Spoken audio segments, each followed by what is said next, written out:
Hello and welcome to a Cup of Grace and Lori podcast. I'm Grace. And I'm Lori. And today we're going to be talking about things that come to us easily and how to not fight so much for things to happen in your life. And attracting versus chasing. Yeah, great. Great way to summarize it. And I've been a person who chases after stuff, and I try to make it happen. And I've been told, I remember when I consulted with a naturopath over a physical issue several years ago, she said, Lori, don't be so aggressive about going after things, let things come to you. And that seemed to go against my nature, but I see the wisdom in it. And I was reflecting on this in the past week for something, something happened that made me reflect on it. And I started to think that some really great things happened to me by me they just happened, and I didn't have to do anything. And I'm gonna tell you about them. Okay. How the way they just kind of fell into my lap. The first one, many years ago, I was with a boyfriend who was into drugs, and I didn't know it at the time. And I had dated him before, but the second time around, he was into drugs, and I didn't know it because he hid it from me. Anyway, we were living together, and it was a hell of a time for me. And I don't want to rehash it. And I think I've told you about that time in my life, Grace. Is this the guy during the time you had a cat? Yes. Okay. That's him. Yeah. So anyway, it was a really rough period for me, very difficult to be around him. But what happened, and I'll just give you a few details. I didn't go out without him generally. Usually we would go out together, like if we were going to a restaurant or a bar or whatever, I would go out with him. But a friend of mine that I hadn't seen in a long time called me up, and she said, let's go for brunch. So I did, and it was so great to see her, and I felt really good around her, because she always makes me feel special, And she said, Lori, and I think I told her, I filled her in about what was going on, and she said, we should go out for a girls' night. We should go out for drinks. And I said, oh, I'd love that. So we made plans for 2 weeks later, and she and I went out. My ex-boyfriend joined us uninvited. I didn't invite him. I just happened to tell him out of courtesy where I was going to be, and he showed up. But anyway, the bottom line is there was a man there that night, and we met, and he was wonderful to me, and it was a blessing to meet him. It was so refreshing to be with him because he treated me fabulously. And he had told me later, he said, I've only been to that place once. And he actually didn't even live in Toronto. He lived like an hour north of Toronto. And he said, but it was a few days before I was there, I got this thought in my head that I should go to this. It's actually a restaurant bar in Yorkville. And he says, I have no idea why I thought this, because it's not my regular hangout. But I got this thought that I should go there. And so I think we decided that there was some type of fate involved in our meeting. And we clicked immediately. we went out the next night. We had a fabulous time. It was, the best date I've been on probably in my life. And we were together for 2.5 years, and he helped me extract myself from that troubled relationship. It was very easy for me to let go of the other boyfriend. So he came into my life. He just dropped into my lap, honestly. Like, as I said, I didn't go out looking for other men or trying to meet other men at all, because I generally didn't go out without my other boyfriend. This just happened, and it was meant to be, and it was he was a godsend. And yeah, so that's one thing that happened to me. I remember that story. You told me that one. You were soulmates. The same year, the same time. This year was really full of that. The year I'm talking about was really full of changes for me, because a month earlier, 2 months earlier, I had been given my notice I had a job at the ministry in the provincial government, and I'd been given notice that my contract was expiring, and I was given like 2 months notice, right? And I was really stressed out about it, because I thought, oh my God, I'm going to be out of a job in 2 months, right? So, and I was living with that boyfriend who was into drugs at the time. And I think this probably the stress that I was under, it probably seeped into my work. I didn't think it did, but it probably did. But anyway, I was stressed out about, even though I had 2 months notice, which is good. Well, I was at work, and I happened to be going, by the bulletin board with the jobs, and there was one job on there, and I looked at it, and I didn't really think I wasn't 100% qualified for it, but it paid a lot more, and it was at the head office.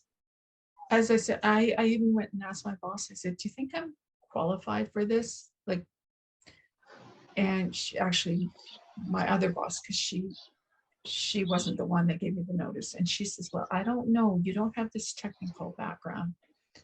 And I said, oh, but you know what? I went ahead and applied anyway. And and I got the job. And oh my God, I was thrilled, because I had been given notice that, my previous job was expiring. And I ended up getting a job that was almost paying $10,000 more. And this is back 20 years ago, when $10,000 was a lot, a huge increase, right? And I was going down to head office. So then it was so funny, because they ended up throwing me this huge going away party.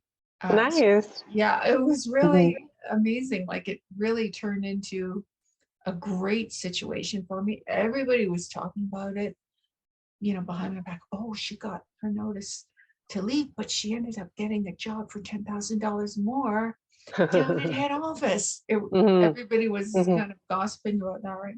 Which I didn't mind, because it was a cool story, right? I thought so anyway. Yeah, this is something that just appeared. I didn't go aggressively pursuing it. I just happened to see it when I was walking by the job bulletin board, and then I thought, okay, I'll apply. What have I got to lose, right? And that was just an amazing, because I got the job, and then a month later I met the new man. So it was like I left that old life behind. So those two things they kind of showed me that if I didn't lose faith, things would work out for me, didn't lose faith in the universe or in myself, whatever. The third thing, now this is funny. I was renting an apartment out in Bloor West Village, and I lived there for 10 years. And like the area. So, and I'm the type, once I like something, I stay there. I don't think about moving, right? I'm like, hey, I like it here. Why would I want to move, right? Yeah. Anyway, I was at work, and this is in a new ministry, and one of the lawyers there, he said, Lori, do you rent or own? And I said, well, I rent. He says, don't you think it's a good idea to own real estate? And I said, well, yeah, sure. Well, there's some great condos on the market. And I said, yeah, I'm sure there are. He says, my partner is in real estate. And if you want to go out and look at condos, I can give you his number. And I was like, oh, wait a sec. I was 5 minutes ago, we were just talking about renting and owning. And now you're saying you want to set me up in an appointment to go condo looking.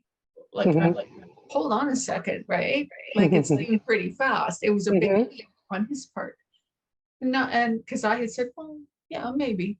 And then I gave him my phone number, but I was still kind of like, wait, what just happened here? We were just talking about renting and owning, and now you're setting me up for an appointment with a real estate agent. Not only that, like half an hour later, I get a call from his partner. Hi, I hear you're looking for a condo. And I was like, what? wait, what? I didn't say I was looking for a condo. I said I might consider it. Well, I'm free this Saturday. Wow. My God, it moves so fast, but I went with it, even though part of me was like, what is going on here? But I went with it, and I was like, yeah, okay, I can meet you, Saturday at 4, whatever. And I did. And then within a month, I had bought a condo. So yeah. And the condo was perfect for me. It had everything I wanted. I loved it. It was absolutely perfect. And it was an exclusive, which means the agent doesn't share the commission with anybody else. So that's why it was still available, because none of the other agents on MLS wanted to show it because they wouldn't receive any commission. Okay. Right. But I went in, and when I found that out, I said, oh, I was going to put an offer in, but not if my agent doesn't get half the commission. I said, that's not fair. And so I said, sorry, I love it, but I'm not going to put an offer in unless my agent gets half the commission. And she said, well, it's an exclusive. I said, well, sorry. Next day, she called my agent, and she said she would split the commission with him. Nice. Very nice. But it just showed me that it was like meant to be for me, because none of the other MLS agents showed the property because they knew they wouldn't get half the commission, because it was listed as an exclusive listing. So I thought, okay, this was meant to be for me. And again, the speed of which this happened, the lawyer coming into my office, chatting me up, do you rent or own? And then within like half an hour, I'm getting a call from his partner, and then it was so fast. But again, in hindsight, I'm saying, oh, that was totally meant to be. And it fell into my lap. I didn't go out looking to buy. Someone came to me and said, Lori, you should buy, and here, go with my partner and get the ball rolling. Because as I said, yeah, go ahead. Sorry. So before that time, when that gentleman approached you and asked you about owning or renting, it's not something that you had ever considered for yourself? I wouldn't. Private no, I wouldn't say that. Home. I had considered it. But so it did pass through your mind. It passed through my mind, but I had wanted to stay in Bloor West Village, and the condo. It's a great neighborhood. Yeah. The condos out there were super expensive, like above what I could afford. So that's why I thought, oh yeah, I'd love to own a condo here, but I can't afford it. So, I'll just stay renting. That was the way it had crossed through my mind. So it wasn't like I wasn't really super serious about buying. So that was incredible, the way that happened. And I'm so glad that it again fell into my lap. The fourth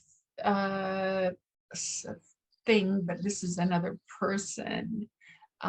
This was someone who was very special to me. He was not my first boyfriend. He was probably I think he was my second or third boyfriend, but another soulmate, right? And I was working at an advertising agency, and he was one of their biggest clients. And he asked me out, and I said yes. I didn't think there was any. You didn't say no. That's inappropriate. No, I didn't say no. And I mean, you know, he wasn't married. I wasn't married. I didn't. Nobody told me that we weren't supposed to date clients or anything. Maybe. No. Unspoken rule. I don't know. Maybe, but I don't think so. Nobody ever said that. So again, it's someone who came to me very easily through the workplace.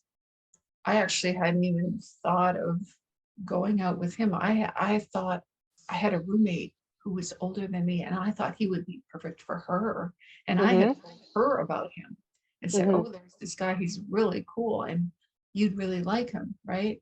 But then he ended up asking me out for lunch, and I said yes. And then, so again, he just so easily came into my life. Like, it wasn't like me searching or, you know, me dating or whatever. Not that I probably was dating other people at the time. I think I was, but I didn't search for him, if you know what I mean. He just came to me easily, and it was a life-changing relationship for me, right? Yeah. And then finally, when I made the decision to go back to university, I didn't know how I was going to fund it. I just was like, I can't stay at my job.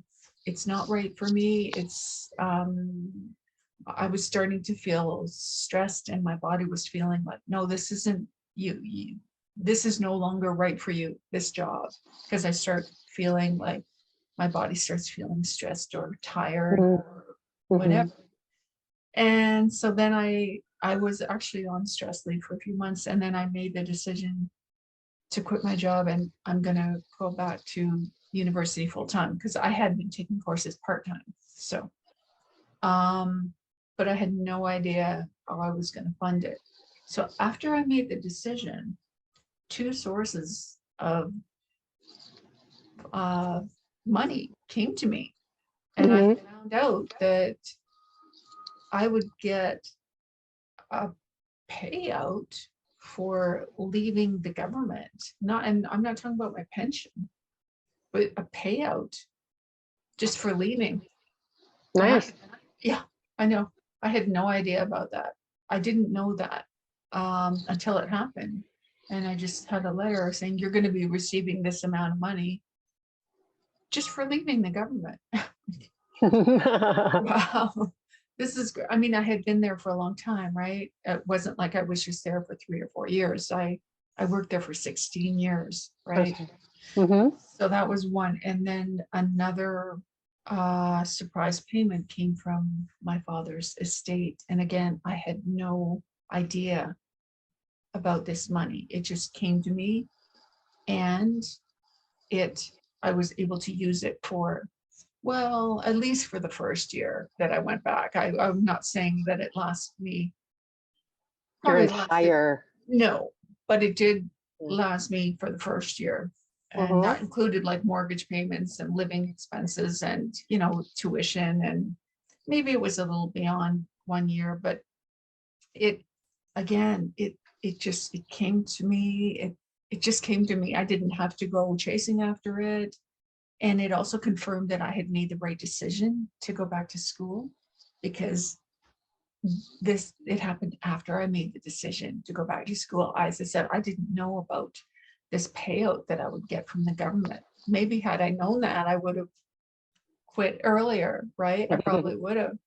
So those are my, really the 5 people or events that happened to me that just came to me, and they were right for me at the time, and they steered me in a new direction. All of those things steered me in a new direction in life, and I didn't have to put any effort into chasing after things to make them happen. Mm-hmm. So, but don't you okay, so in your reflecting on these, what would you describe them as serendipitous? yes, all of them Okay. were. All So of them in were. reflecting on those serendipitous Mhm, situations and mhm, encounters, mhm. what conclusion have you arrived at? I mean, why, do you think that you had nothing to do with it?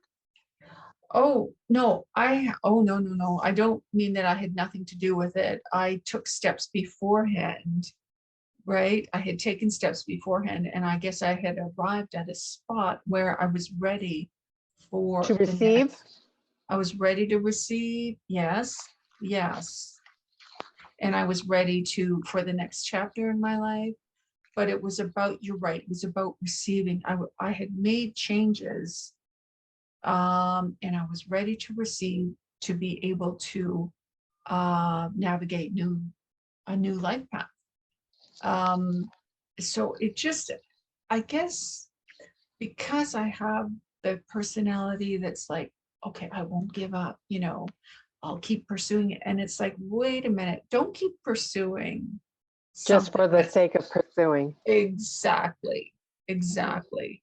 Maybe take a hint that if you're pursuing and it's not happening, maybe just drop it, let it go, focus on something else, because I have these experiences where they came to me when I wasn't expecting them, right? I wasn't expecting to buy a condo, right?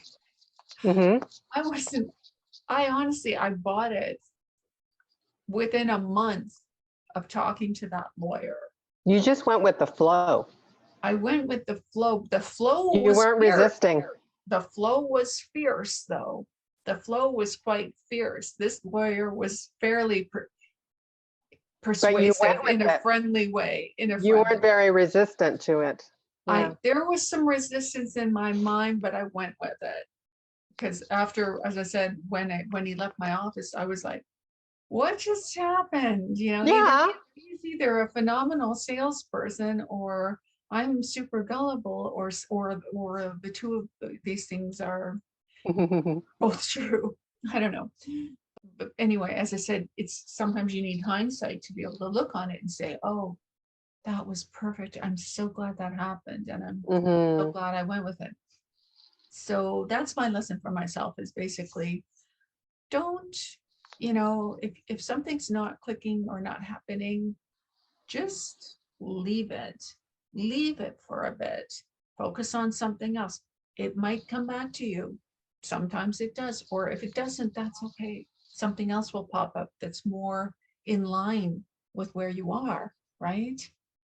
And where you So want to go. yeah, so I don't know if you've had any of those types of incidents, or have met people like that, where it just, I mean, you and I, let's be honest, it was such an easy meeting when Grace and I met, because we met through Meetup, but we didn't actually attend a Meetup.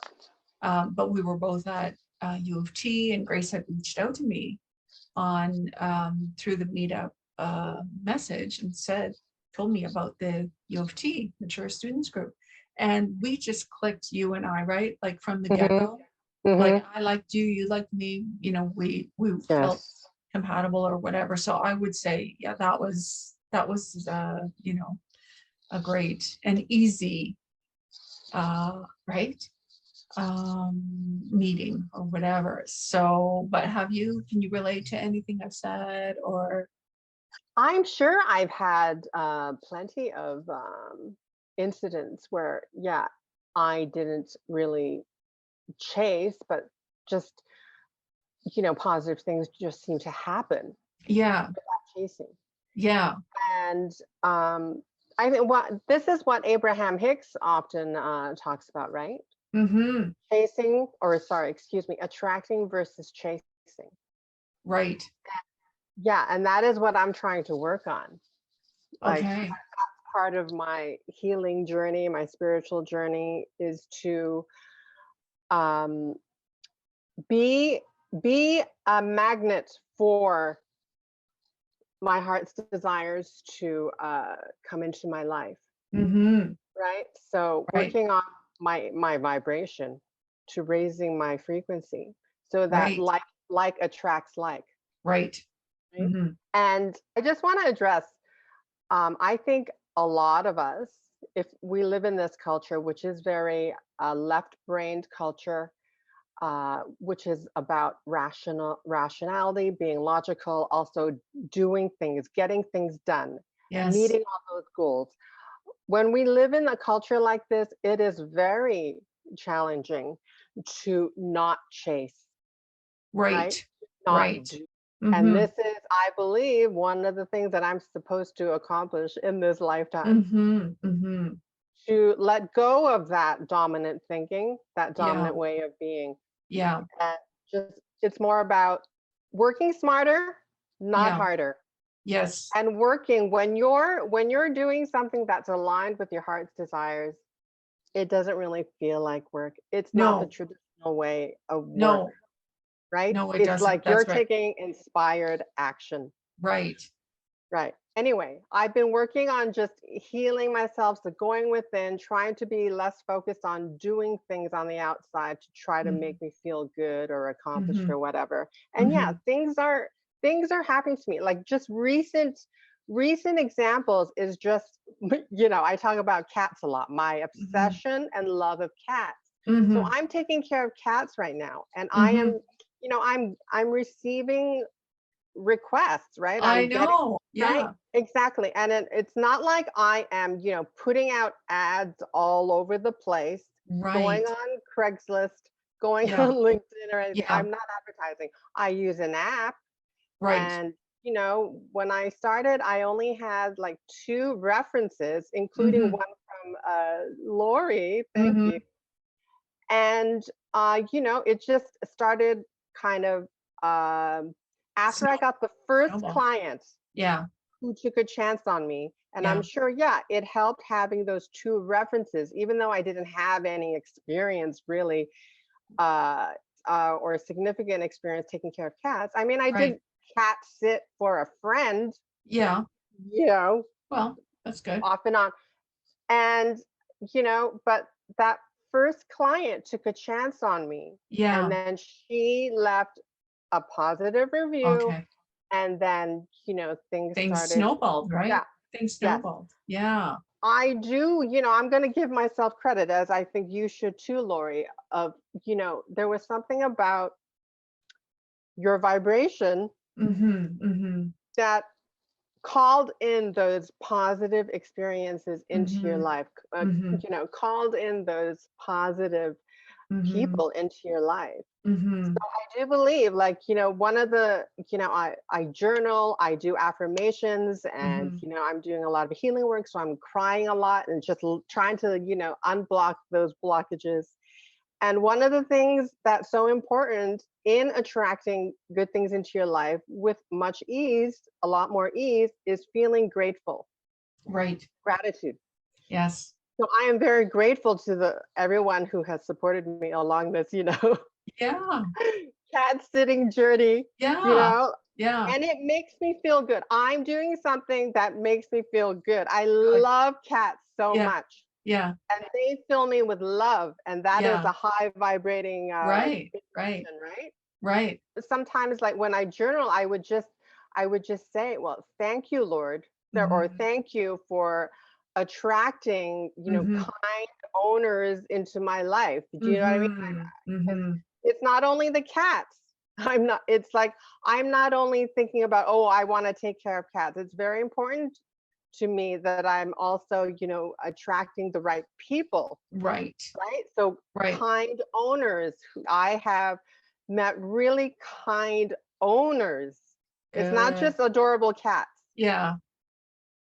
So that makes me feel even more grateful, Good. right? So that just raises my vibration. So that's Right. definitely been a Yeah. positive thing, and I'm not really chasing. I do believe Yeah. that, Yeah. yeah, it's No, just happening. that's an excellent example. Yeah. With this, journey of mine where I'm just trying to heal and all that, and one of the Mhm. things that I'm trying to get used to in loving myself, accepting myself, is doing Mhm. things alone, right? Right. So one of the things I did already mention, I went to the CNE alone, but Yes. I also went to a concert on my own.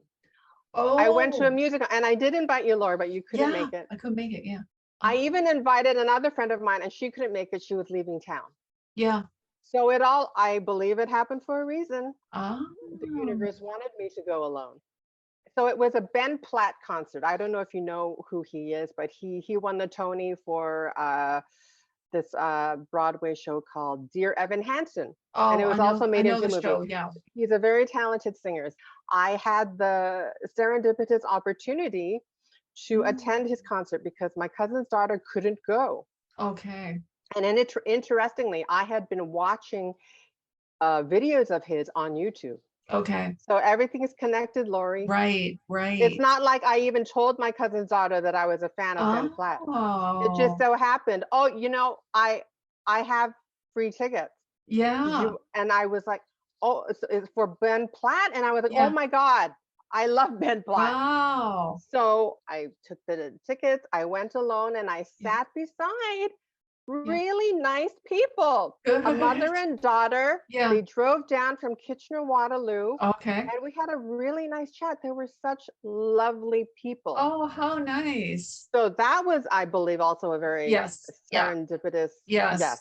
And For the sure. universe saying, yeah, like, yeah, go alone, have Yeah. fun, and it's going to Yeah. be a good experience. And, it's just another example of, just having fun alone, and what will happen if you just go. You never know Yeah. what will happen. You don't And you know. just look, I mean, I got to meet these really nice Yeah. people, Yeah. and so Yeah. that made it even better. Not Great. only Good for Ben you. Plant's great singing, but yeah, just Yeah. meeting nice As I people. said, anybody that's watching, we would love to hear. Have you had any things fall into your lap that just either made your life better or changed the direction of your life that just you didn't have to pursue, you didn't have to go after them, they just fell into your lap and Mm, it were just wonderful, experiences. We would love to hear about them in the comments section. So, bye.